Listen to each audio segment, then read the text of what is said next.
안녕하세요. 비움과 체험으로 건강을 이야기하는 한의사 박경숙입니다. 요즘 실외에서 마스크를 벗고 다니니 너무 행복하지 않으세요?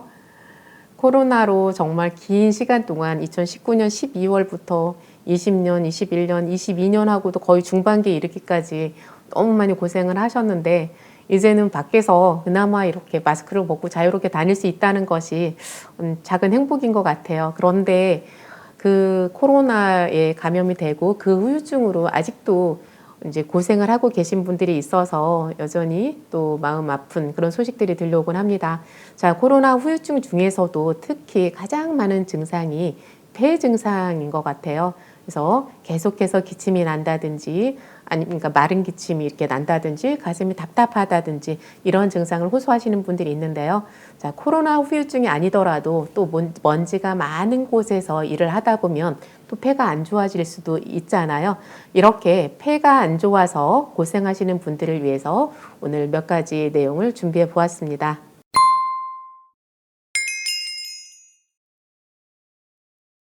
우리가 작은 상처가 났을 때에는 그것이 상처가 아문 다음에 별 표시가 안 나죠. 그런데 한 번에 큰 상처가 났다든지 아니면 작은 상처라도 그것이 반복해서 계속적으로 상처가 났을 때에는 꼭 흉터를 남게 되어 있죠. 그것처럼 이 폐에 염증이 있다든지 이렇게 산소 공급이 좀 오랫동안 잘 안 됐다든지 이런 일들을 거치다 보면 그리고 아니면 먼지가 많이 들어온다든지 이런 일들이 반복이 되다 보면 폐가 굳어지는 일들이 생길 수 있어요. 폐가 섬유화된다. 즉 거기에서는 섬유화가 된다는 것은 그냥 우리 상처에 있어서 흉터를 남겼다 이거랑 비슷한 거예요. 그래서 흉터가 남긴 그 섬유화가 된 곳에서는 적절한 이제 호흡이 이루어질 수 없는 거죠. 이렇게 폐가 섬유화되었다 또는 진폐증이 있다 이런 것들은 간으로 치면 간이 경화되었다. 간이 경화되었다는 것은 거기서는 더 이상 이제 그 원래 간세포의 기능을 할 수 없는 그런 상태잖아요. 그것과 비슷한 현상이라고 생각을 하시면 될 것 같아요. 자, 폐가 섬유화되었다 또는 진폐증이 있다. 이러면 나타날 수 있는 증상이 이제 숨이 차다 이런 말씀하실 수 있고 잔기침이 난다. 그리고 이제 숨이 차면서 가슴이 답답하겠죠. 이런 일들이 주로 일어날 텐데요. 자, 이것을 한번 그림을 보면서 오늘 공부를 해볼까요? 오랜만에 이렇게 고등학교로 돌아갔다 생각하시고 어쩌면 이 자체가 낯서실 수도 있을 텐데요. 한번 보시면요.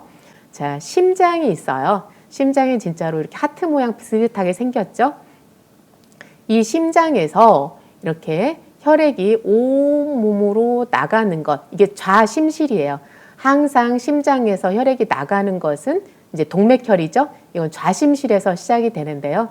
이렇게 깨끗한 피를 담고 온몸으로 가는 거예요. 그래서 이제 모세혈관을 통해서 우리 몸의 조직들에다가 영양을 나누어 주는 거예요. 그리고 이 노폐물들을 가지고 다시 모세혈관으로 들어와서 이것이 이제 노폐물들을 가지고 왔으니까 혈액이 이제 좀 지저분해졌겠죠? 이걸 정맥혈이라고 하는 거예요. 그래서 빨간색은 동맥혈이고요. 이제 정맥혈이 정맥을 타고 이렇게 들어가는 거예요. 그런데 이 동맥혈은 심장에서 펌프질을 해서 내보내는 거라서 어떻게 해서든 가는데 이제 정맥혈은 다시 심장으로 들어오는 과정이잖아요. 그런데 여러분들 물이 위에서 아래로 떨어질 때는 그냥 놓기만 하면 내려가죠. 그런데 밑에서 위로 올라올 때는 그냥 올라오지는 못하잖아요. 이런 펌프 작용이 있어야 되죠. 그래서 이래 올라올 때는 이 종아리 근육에 힘이 있어야 되고 이 정맥 여기에서 이렇게 딱딱 올려주는 그 힘이 있어야지만 심장까지 잘 들어올 수 있다. 이렇게 말씀을 드렸죠. 어쨌든 이 체순환을 먼저 말씀을 드렸어요. 자, 이렇게 해서 심장으로 혈액이 들어왔어요. 우심방으로 해서 들어오고 우심실 가서 자, 우심실에서는 다시 이 혈액을 가지고 이산화탄소가 많이 들어있는 이 혈액을 가지고 폐동맥으로 해서 심장에서 나가면 무조건 동맥이에요. 그런데 그것이 폐랑 연결돼 있어서 폐동맥이고요. 그래서 폐동맥은 동맥은 동맥이지만 이 심장에서 나갈 때처럼 깨끗한 피가 아니라 이산화탄소를 많이 함유하고 있는 그런 혈액이에요. 자, 이렇게 이제 이산화탄소를 많이 함유하고 있는 이 혈액이 정맥혈이 폐동맥을 이용해서 폐세포로 들어가는 거예요. 그러면 폐세포에서는 우리가 숨을 이제 쉬면서 들어온 산소가 있죠? 이것을 자, 이산화탄소를 내놓고 산소를 여기서 받아들여서 그것이 다시 심장으로 들어가는 거예요. 그러면 심장에서는 다시 그 산소를 많이 머금은 이 혈액을 가지고 다니면서 온몸의 세포에 다니면서 이 영양과 산소를 다시 세포에다 주고 이런 걸 반복하게 되는 거죠. 자, 체순환과 폐순환에 대해서 말씀을 드렸어요.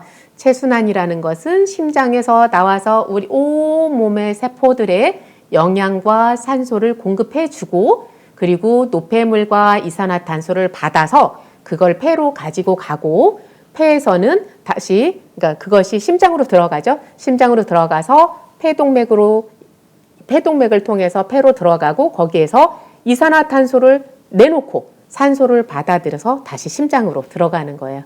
자, 이 정도 하면 어느 정도 정리가 되셨죠? 자, 이 얘기를 제가 왜 하냐면 자, 폐 이야기를 한다고 하면서 제가 이렇게 체순환, 폐순환 이야기를 하는 것은 우리가 폐를 생각하면 그냥 공기만 들어가고 나가고 이런 것으로 생각하기가 쉬워요. 그런데 그게 아니라 이 그림에서 보았던 것처럼 이 CO2와 산소, 그러니까 이산화탄소와 산소를 교환하는 것 자체가 그 폐로 들어가서 나오는 그 혈관을 통해서 폐 모세 혈관을 통해서 그런 일들이 일어난다는 거예요.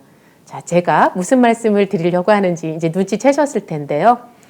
폐의 기능을 돕기 위해서도 이 모세혈관에서의 혈액순환 이것이 굉장히 중요한 문제다. 이 얘기를 하려고 하는 건데요.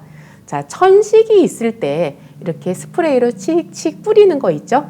그게 어떤 성분인지 아세요? 그것이 대부분 산화질소 제품이에요.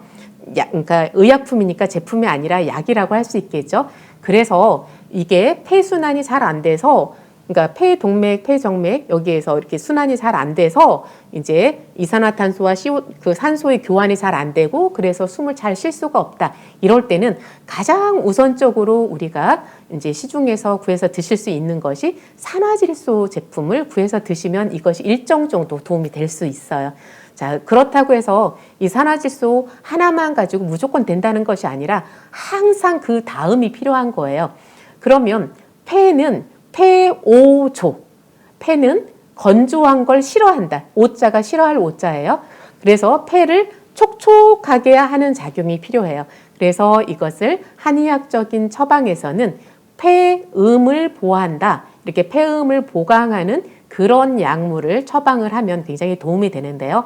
그래서 이제 코로나 증상으로 한의원에 내원해서 처방을 받으셨던 분들은 뭐 맹문동탕이라든지 이런 걸 처방받으신 분들도 있을 텐데 맹문동이라든지 상엽이라든지 아니면 인삼이라든지 이런 것들이 이렇게 폐음을 보호하는 또 사삼도 있겠네요. 그 잔대라든지 더덕 이런 것들이 이렇게 폐음을 보호하는 그런 역할을 하는데요.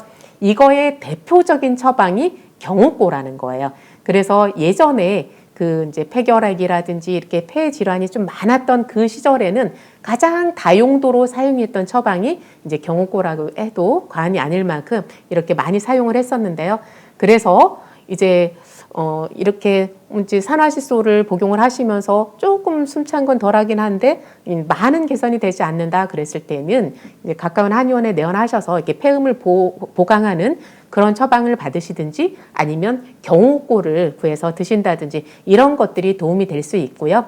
자, 세 번째는 제가 지난 시간에도 이렇게 말씀을 드렸던 것 같은데 지난 시간이 아니라 그 소화 기능 좋아지게 하는 분들 말씀을 드리면서 그 설포라판을 함유한 그 브로콜리 새싹 이것이 폐 기능에 많이 도움이 될 수 있어요. 그 설포라판이라는 것이 이제 위나 식도 이런 데서뿐만이 아니라 전반적인 그 항산화 능력이 굉장히 탁월하거든요.